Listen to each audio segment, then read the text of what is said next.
하나님 말씀 봉독해 드리겠습니다. 마태복음 16장 13절부터 20절 말씀까지를 봉독해 드리겠습니다. 예수께서 빌립보 가이사랴 지방에 이르러 제자들에게 물어 이르시되 사람들이 인자를 누구라 하느냐.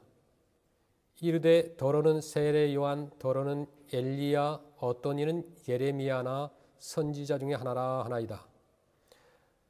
이르시되 너희는 나를 누구라 하느냐. 시몬 베드로가 대답하여 이르되 주는 그리스도시요 살아계신 하나님의 아들이시니이다. 예수께서 대답하여 이르시되 바요나 시몬아 네가 복이 있도다. 이를 내게 알게 한 이는 혈육이 아니요 하늘에 계신 내 아버지시니라. 또 내가 내게 이르노니 너는 베드로라. 내가 이 반석 위에 내 교회를 세우리니 음부의 권세가 이기지 못하리라. 내가 천국 열쇠를 내게 주리니 네가 땅에서 무엇인지 매면 하늘에서도 맬 것이요 네가 땅에서 무엇이든지 풀면 하늘에서도 풀리리라 하시고 이에 제자들에게 경고하사 자기가 그리스도인 것을 아무에게도 이르지 말라 하시니라. 아멘. 오늘 본문은 예수님께서 3년 동안의 사역을 마무리하시는 시점에 일어난 사건입니다. 이스라엘 북쪽에 위치한 갈릴리에서 주로 사역하시는 예수님은 오늘 사건 이후에 변화산 사건을 정점으로 하여서 예루살렘을 향한 십자가의 길을 걸어가시게 됩니다. 우리 인생 누구든지 마지막 시점은 아주 중요한 시기입니다. 그때 예수님은 자신의 얼마 남지 않은 이 땅에서의 삶을 아시고 제자들과 함께 빌립보 가이사랴 지방으로 가십니다. 마태복음 16장 13절 말씀 보시면 예수께서 빌립보 가이사랴 지방에 이르러 제자에게 물어 이르시되 사람들이 인자를 누구라 하느냐. 오늘 본문을 이해하기 위해서는 이 지역에 대해 아는 것이 굉장히 필요합니다. 그러니까 왜 예수님이 일부러 예루살렘의 반대 방향인 북쪽에 이곳으로 오셨는지를 생각해야 됩니다. 남쪽에는 사해가 있고 유대 지방이 있습니다. 북쪽에 갈릴리 호수를 중심으로 갈릴리 지방이 있는데 갈릴리에서 남쪽 유대로 가지 않으시고 북쪽으로 가신 뜻을 우리가 알아야 됩니다. 성경에는 이 가이사랴라는 곳이 있고 빌립보도 있습니다. 이 가이사랴라는 곳은 중부 해변가에 위치한 도시로서 로마의 유대의 총독 관제가 있던 도시였습니다. 역사적으로도 많은 건물들이 세워졌다 사라졌다 한 도시입니다. 그 빌립보서와 관련된 이 빌립보는 그 마케도니아, 지금의 그리스 북부에 위치한 유럽의 첫 도시입니다. 그 아시아에서 유럽으로 넘어가서 첫 번으로 만나는 주요 도시인데 바울이 가서 그곳에 교회를 세운 곳입니다. 그런데 오늘 본문에 나오는 빌립보 가이사랴는 그것들과 전혀 상관이 없는 지역입니다. 이곳은 이스라엘의 가장 북쪽인 헐몰산 기슭에 위치한 곳입니다. 예수님이 태어나실 때의 왕이었던 헤롯 대왕에게 아들이 여럿 있었는데 그중 하나인 헤롯 빌립입니다. 그가 그곳에 도시를 만들고 로마 황제의 칭호인 가이사를 따서 가이사랴라 하고 자기 이름도 집어넣어서 가이사랴 빌립보라고 이름을 지었습니다. 빌립이라는 이름은 그 위대한 알렉산더 대왕의 아버지의 이름이기도 합니다. 이 당시 로마 제국 내에는 시저의 이름을 붙인 도시가 많이 있었지만 황제의 이름을 아무데나 또 아무렇게나 붙일 수는 없었습니다. 그 시저의 이름을 붙이기 위해서는 반드시 로마 황제의 영광에 어울리는 화려한 모습과 웅장한 규모를 갖춘 도시여야 했습니다. 아주 시골의 형편없는 데에다가 시저 이름을 붙일 수는 없었어요. 또한 그 도시의 가장 높은 곳이나 가장 중심에 시저를 위한 신전을 세워야 했습니다. 물론 사도행전의 사건들이 벌어지던 1세기 중반까지는 이 황제 숭배가 그렇게 많이 나오지는 않았습니다. 나중에 요한계시록이 기록된 1세기 후반에는 황제 숭배가 강해졌지만 중반까지는 황제 숭배가 강하지 않았습니다. 그래도 이 시저의 이름이 붙은 곳에는 황제의 신전이 있었어요. 그러니까 이 도시에 황제의 칭호가 붙었다는 말은 이 가이사랴 빌립보가 외형적으로 엄청나게 웅장한 모습을 갖춘 도시였고 황제를 위한 신전도 있었다는 것을 말해줍니다. 그런데 바로 그런 로마 황제 시저의 도시에 예수님과 제자들이 온 것입니다. 이 장면을 우리가 상상해 보세요. 예수님과 또 갈릴리 촌사람이 대부분인 제자들의 모습이 어떻게 했겠습니까? 이런 화려하고 웅장한 도시에 전혀 어울리지 않는 아주 초라하고 형편없는 모습이었음에 틀림이 없습니다. 마치 품위 있게 차려입은 귀빈들이 가득 척박한 파리에 거지들의 한때가 몰려든 것과도 같은 그런 장면이죠. 사실 예수님은 어떻게 하다 보니까 심심해서 이곳에 온 것이 아니라 아주 의도적으로 이 황제의 도시, 화려하고 엄청난 로마의 영광을 이 도시에 제자들과 함께 오신 것이에요. 무엇보다 십자가를 지시기 전에 제자들과 함께 수련회를 가지신 것입니다. 이 제자 훈련의 마지막 단계로 수련회를 통해서 뭔가를 가르쳐 주기를 원하셨던 거죠. 예수님이 어떤 질문을 하시는가 보면 그 의도를 알 수가 있습니다. 사람들이 인자를 누구라고 하느냐? 이 질문에 제자들이 마태복음 16장 14절에 이르되 더러는 세례 요한, 더러는 엘리야, 어떤 이는 예레미야나 선지자 중에 하나라 하나이다. 사람들은 예수님을 세례 요한, 엘리야, 예레미야 또는 선지자 중에 하나라고 생각하고 있다는 것입니다. 여기서 사람들이 언급한 이들의 공통점은 하나님의 선지자입니다. 그러니까 사람들은 예수님을 선지자로 알았습니다. 그동안 예수님이 하신 일들과 가르치신 말씀 내용을 보면 분명히 하나님이 보내신 분이 틀림없다고 생각을 했는데 선지자라고 생각을 했지 메시아, 즉 자기들의 구원자라고 생각하지는 않았다는 거예요. 자기 민족이 그토록 기다리던 메시아라고 생각하지 않았습니다. 늘 가난한 자들과 함께 다니고 죄인들과 어울려 지내던 그 예수가 메시아, 즉 그리스도 구원자라는 것을 상상할 수가 없었던 것입니다. 메시아라면 좀 더 뛰어나고 화려한 영광이 있어야 하지 않겠느냐 생각을 했어요. 왜냐하면 자기들이 생각하던 메시아는 아주 강력한 메시아, 로마로부터 자기들을 구원해 줄 강하고 화려한 사람이었던 것이죠. 그런데 예수님을 보니까 특히 이 가이사랴 빌립보에 도착한 그분의 모습은 사람들이 생각하던 메시아의 모습과는 완전히 거리가 먼 모습이었어요. 그런데 예수님의 의도는 사람들이 어떻게 생각하는가만 듣고 끝내는 것이 아닙니다. 그 다음이 핵심이죠. 마태복음 16장 15절 말씀. 이르시되 너희는 나를 누구라고 하느냐. 아멘. 이것만큼 더 정확한 신앙 고백이 어디 있겠습니까? 여기서 베드로는 예수님을 그리스도라고 말합니다. 그리스도가 뭐예요? 메시아, 구원자라고 고백을 합니다. 지금 온 세계를 힘으로 정복하고 화려함으로 다스리며 백성들에게 풍요로움을 준다고 약속하는 그 로마 황제 가이사가 구원자가 아니라 예수님이 진정한 구원자이시라는 것을 이 가이사의 도시 한복판에서 감히 고백한 것입니다. 또한 이 빌립보 가이사라를 비롯한 로마 제국 전역에서 그 당시에 신으로 떠받드는 황제가 신이냐 신의 아들인 것이 아니라 초라한 모습인 예수 그리스도야말로 하나님의 아들이시라는 고백인 거예요. 이제 예수님이 원하셨던 것이 분명하게 드러납니다. 이 세상을 지배하고 다스리는 이 시저의 도시, 황제의 도시에서 이 세상을 다스리는 주인이 진짜 누구인가를 물으시기 위해서 이곳으로 제자들을 데려오신 것이에요. 그 마지막 십자가를 향해 길을 떠나시기 전에 예수님은 제자들이 그것을 확실히 알게 하실 필요가 있었습니다. 이때 베드로는 예수님을 그리스도와 하나님의 아들로 고백함으로써 이 당장 눈에 보이는 이 빌립보 가이사랴의 주인인 시저, 온 세상을 주관하며 다스린다고 하는 그 황제의 길을 추구하지 않고 주님의 길을 따르겠다는 고백을 한 것과 같습니다. 다시 말해서 로마 제국이 추구하며 과시하는 권력의 힘, 돈의 힘, 인간의 지식, 그리고 육체의 아름다움과 쾌락을 자신의 삶의 목적으로 삼고 사는 것이 아니라 예수님께서 가르쳐 주신 그 주님의 길로 가겠다고 결단을 고백한 것이에요. 물론 그렇다고 해서 이 베드로가 진짜로 그렇게 가겠다고 하는 것은 아닙니다. 이 당시는 제자들이 서로 누가 크냐고 다투던 때였어요. 예수님이 메시아이시니까 예루살렘에 가셔서 왕이 되실 것이라고 하던 때 이 고백을 한 것이에요.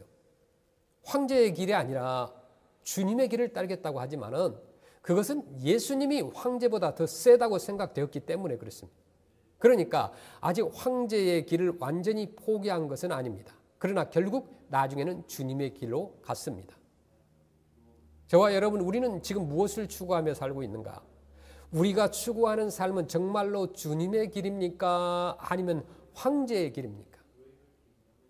좁고 협착한 생명으로 이끄는 길입니까? 아니면 넓고 화려한 우리를 멸망으로 이끄는 길입니까? 저와 여러분, 이 땅에서 우리가 살 수 있는 인생은 단 한 번뿐이에요. 그렇다면 정말 잘 살아야 되지 않겠습니까? 우리 인생의 남은 기간이 얼마나 되겠습니까? 연세가 있으신 분들은 얼마나 남았을까 생각할 것이고 젊은 분들도 그렇게 생각하지 않겠지만 반드시 생각하면서 우리가 살아야 돼요. 인생의 끝이 있다는 것. 내 인생이 얼마 남지 않았을까? 또 젊었다고 많이 남는 것도 아니고 나이가 많다고 해서 더 적게 남은 것도 아니에요. 누구나 다 남아 있는데 알 수가 없어요. 그래서 매일매일이 소중합니다. 우리 인생이 얼마 남았겠습니까? 얼마가 되었든지 남은 기간 동안 정말 중요한 것을 하면서 살아야 되지 않겠는가? 사랑하는 성도 여러분 가운데 속에서도 우리보다 먼저 우리 곁을 떠난 분들이 계십니다. 그 중에 병에 걸려 돌아가신 분들도 계시지만은 갑자기 돌아가신 분들도 있어요. 우리가 예상하지 못한 때에 먼저 가신 분들이 많이 계십니다. 그분들이 몇 월 며칠에 죽을 것이라고 알고 가셨겠습니까? 모르고 가셨어요. 작년부터 코비드 19으로 인해서 우리 교회에 직접적으로 오셨던 많은 성도들 가운데서 지금 9분이 천국에 가신 거예요. 너무나 많은 사람들이 갑자기 사라졌어요. 갑자기 주님 나라 가게 되었어요. 그것을 누가 알겠어요? 매주 토요일 와서 침을 맞고 또 간식을 먹으며 찬양을 하며 그렇게 했었던 우리 몽 성도님들 7분이고 또 캄보디아 성도님 1분, 또 우리 한국분 1분, 총 9분이 주님 나라를 가셨어요. 그 기간을 누가 알았을까요? 아무도 몰랐던 거예요. 그 재작년에 봤던 것이 마지막이었던 거예요. 그러므로 우리가 남은 기간 동안 매일 중요한 일을 하면서 살아야 하지 않겠는가? 우리가 정말 하나님을 믿는다고 한다면, 신앙인이라고 한다면, 예수 그리스도를 따르는 우리 크리스찬이고 주님의 제자라고 한다면은 하나님께서 인정하시는 삶을 살아야 되지 않겠습니까? 그렇다면은 어떤 삶이 하나님이 인정하시는 삶이겠습니까? 바로 예수님이 가신 길입니다. 예수님이야말로 하나님 아버지께서 인정하신 삶을 사셨어요. 그 길을 한마디로 하면 바로 하나님 사랑과 이웃 사랑이죠.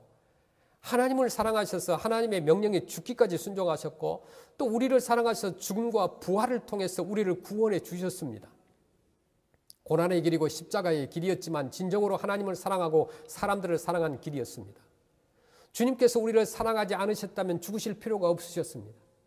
하지만 하나님의 명령에 순종하고 우리를 사랑하셔서 죽으시고 부활하셨어요. 그래서 비록 고난과 죽음의 길이었지만 그 끝은 놀라운 부활과 영광이었던 것이에요.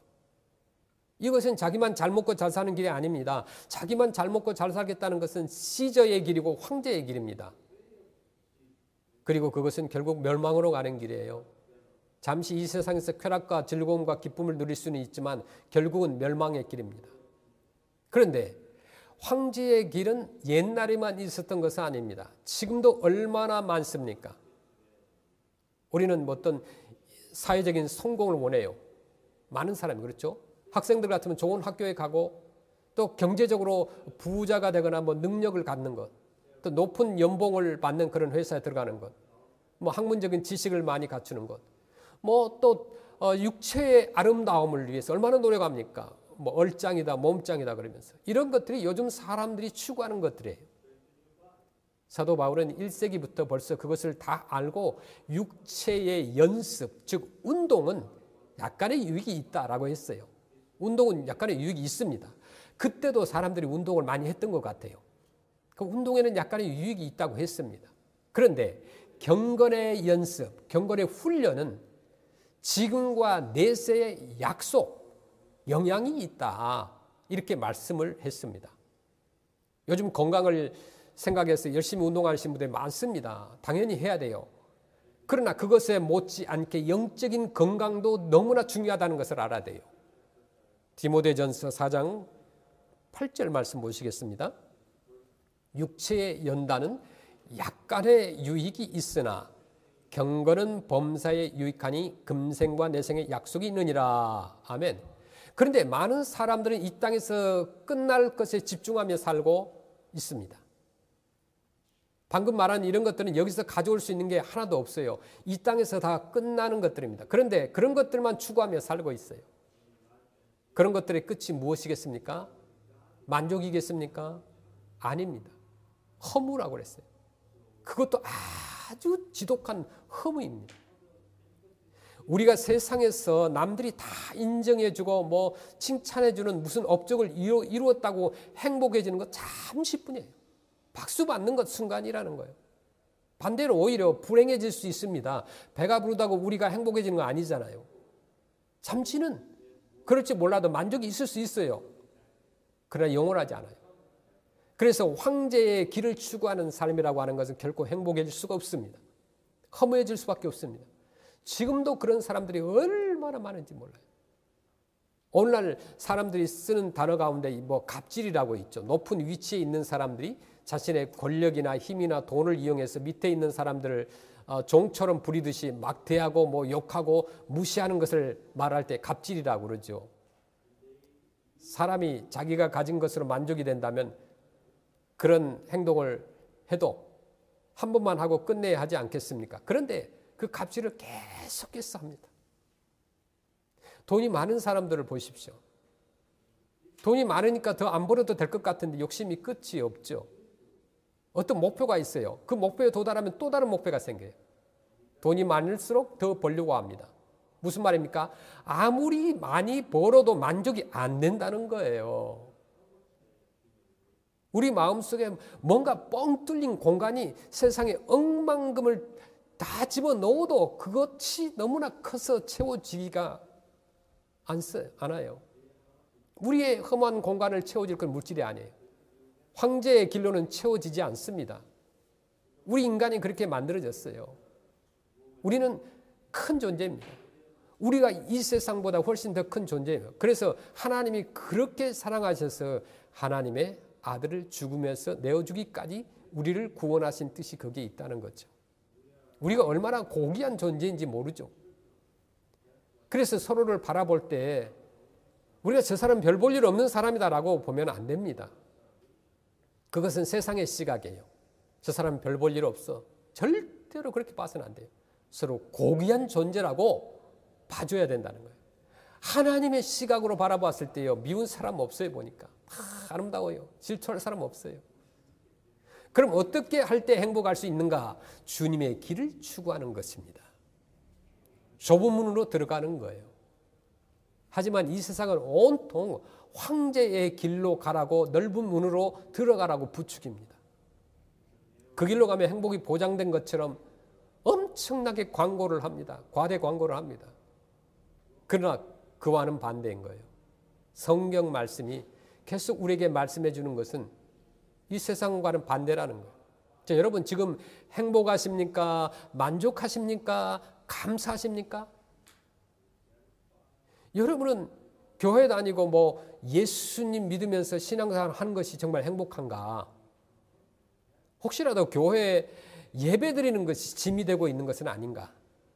만약에요, 신앙생활이 별로 감사하지도 않고 행복하지도 않고 만족도 없고 삶 자체도 별로 만족이 없다고 한다면 혹시 내 삶의 목표가 황제의 길이라서 그런 것은 아닌지 깊이 고민하고 살펴봐야 돼요. 황제의 길을 추구하기 때문에 만족하지 못하고 행복하지 못하고 감사하지 못하는 것은 아닌가? 그럴 가능성이 분명히 상당히 있고 높다는 거예요. 시저의 형상과 신전과 웅장하고 화려한 것들로 가득했던 이 빌립보 가이사라처럼 우리가 살고 있는 이 세상도 그런 것들로 가득 차 있습니다. 돌아보면 좋은 것들이 얼마나 많습니까?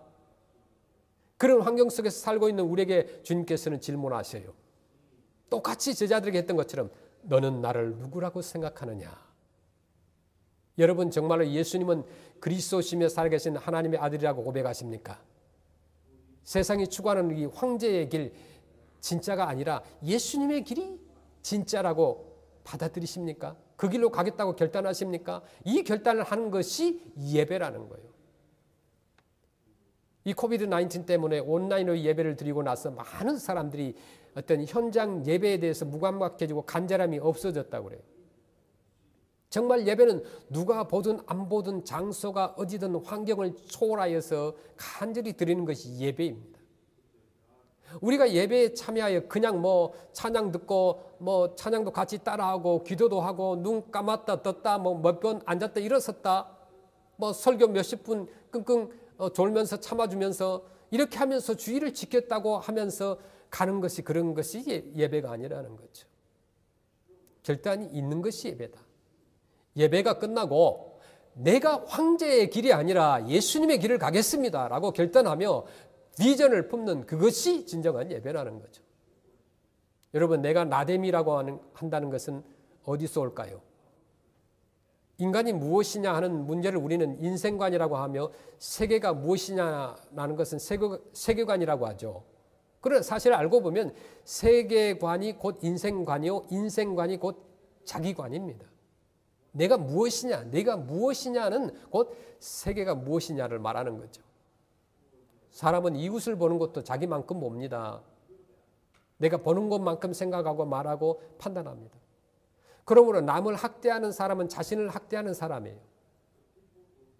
이웃을 보는 것도 자기만큼 보기 때문에, 즉 남을 미워하는 사람은 자기를 미워하는 사람이에요.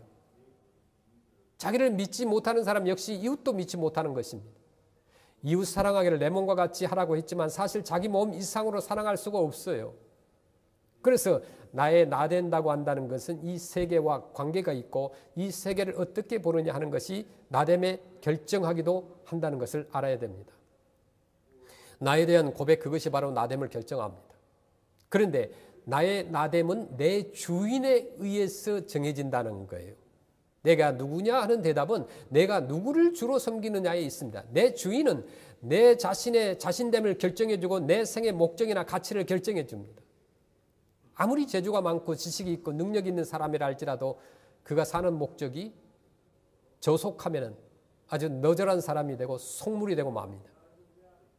비록 이렇다 할 능력이 없는 사람이라 하더라도 고상하고 거룩한 목적, 즉 하나님께 향한 목적을 두고 살면은 그 사람은 거룩한 사람이요, 그 삶 자체가 의미를 가지게 된다는 거예요.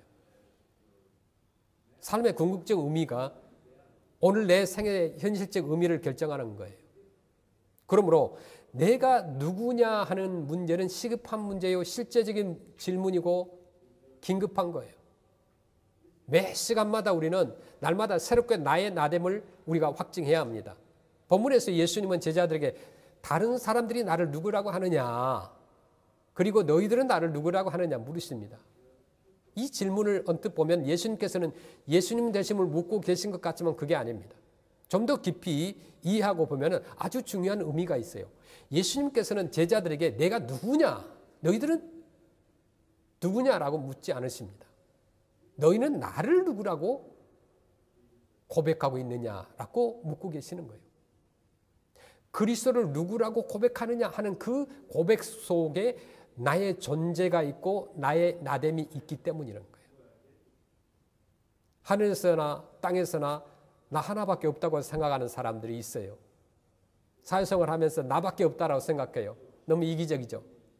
이 말의 결론은 뭐예요? 인간 무상입니다. 혼자라는 생각은요, 결국 허무로 기울어질 수밖에 없어요. 오늘날 좋은 머리로 열심히 연구한 이 현대 철학의 결론은 뭐냐? 수많은 석학들이 연구를 해서 내린 결론은 뭐냐? 허무라는 거예요. 허무.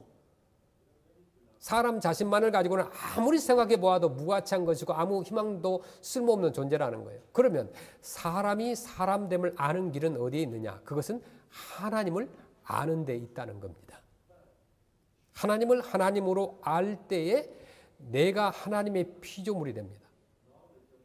하나님을 고백하는 순간 내가 하나님의 형상으로 지음받은 소중한 존재임을 알게 된다는 거예요. 즉 신본주의 없이 인본주의를 운운하는 것은 답답한 이야기라는 거죠. 하나님을 하나님으로 고백할 때에 사람됨의 존재가 인정되는 것이에요.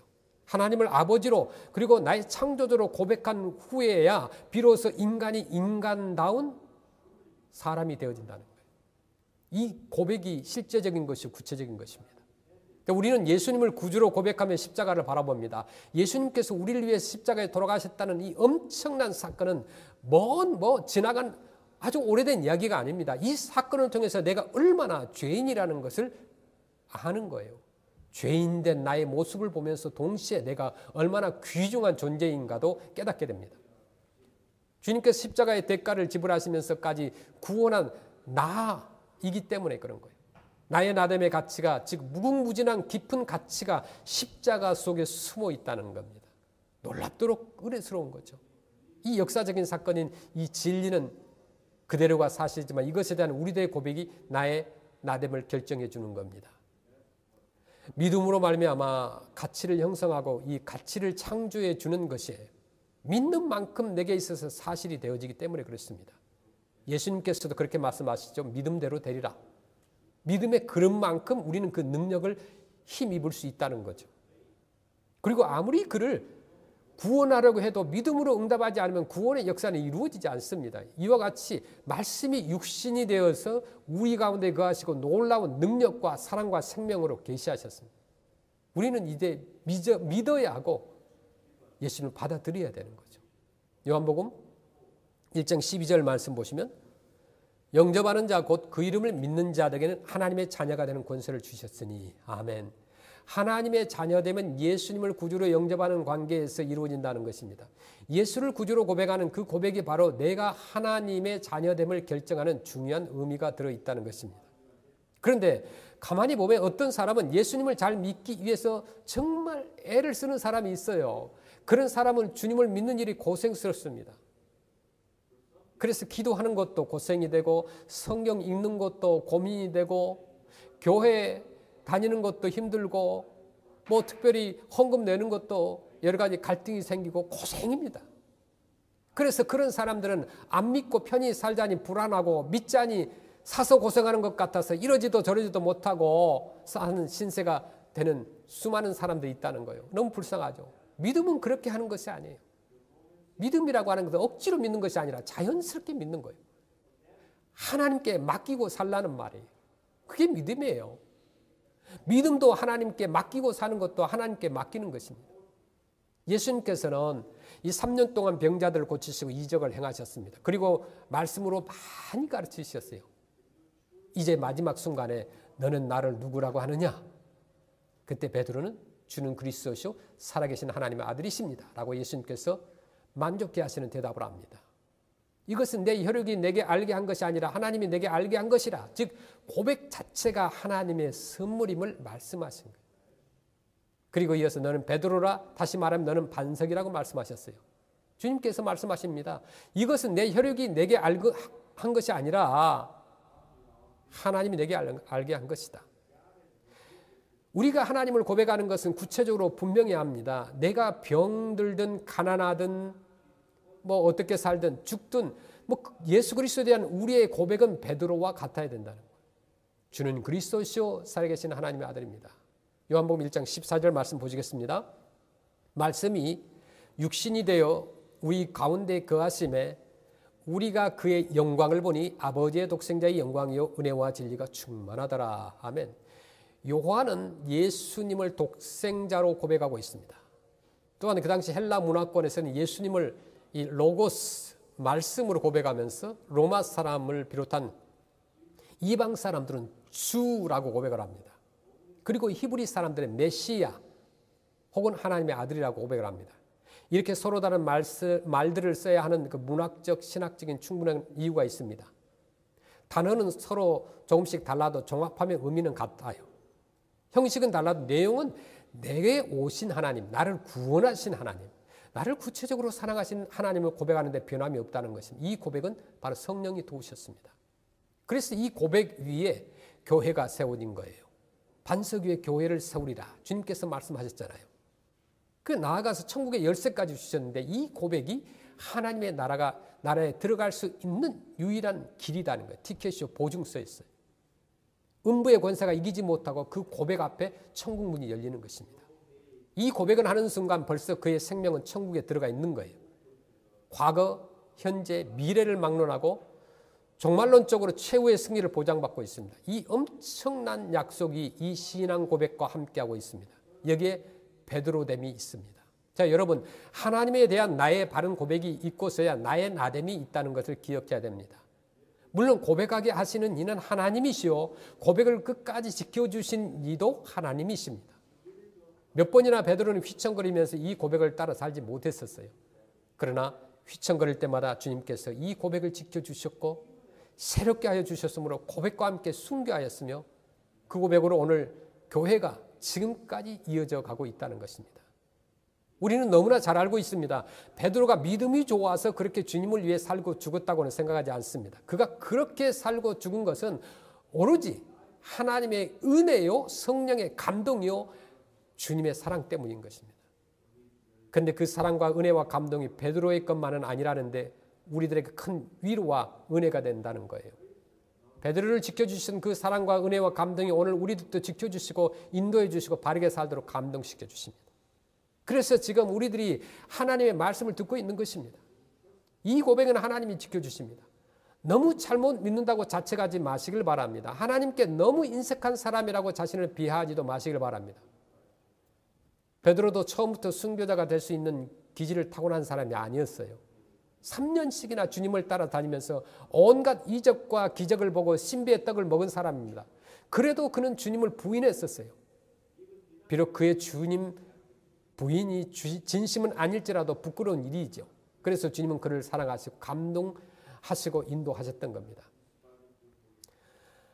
아마 우리가 생각해 보니까 여러분들이 베드로처럼 주님에게 특별한 사랑을 받았다고 한다면은 주님을 위해 죽을 각오를 하고 주님을 믿는 분들이 많았을 거예요.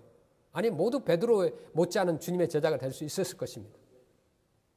우리는 주님을 섬기는 사람으로서의 나를 늘 잊지 말아야 됩니다. 우리는 주님의 사랑이요, 특별한 사랑을 받고 있는 그런 성도라는 것을 기억해야 됩니다. 나의 주인 되시는 주님은 그리스도시요 살아계신 하나님의 아들이십니다. 오늘 또 우리는 이 고백으로 예배를 드립니다. 이 고백 안에 내가 있고 내 존재가 있고 내 미래가 있고 내 운명이 있다는 거예요. 우리는 구체적인 생활 속에서 매 시간마다 주는 그리스도시요 살아계신 하나님의 아들입니다라는 확실한 고백이 있어야 됩니다. 그리고 진정한 나의 나됨을 찾아야 된다는 거예요. 신앙으로 진실하고 신실하게 다시 고백합니다. 주는 그리스도시요 살아계신 하나님의 아들이십니다. 이제 결단하겠습니다. 하나님을 알고 하나님을 나의 구주로 고백하며 십자가를 바라보고 믿음으로 능력을 받아서 사랑과 생명으로 사는 우리 모두가 되기를 간절히 주님의 이름으로 축원합니다. 또한 반석 위에 교회를 든든히 세워가며 사는 우리 모두가 되기를 간절히 주의 이름으로 축원합니다. 아멘.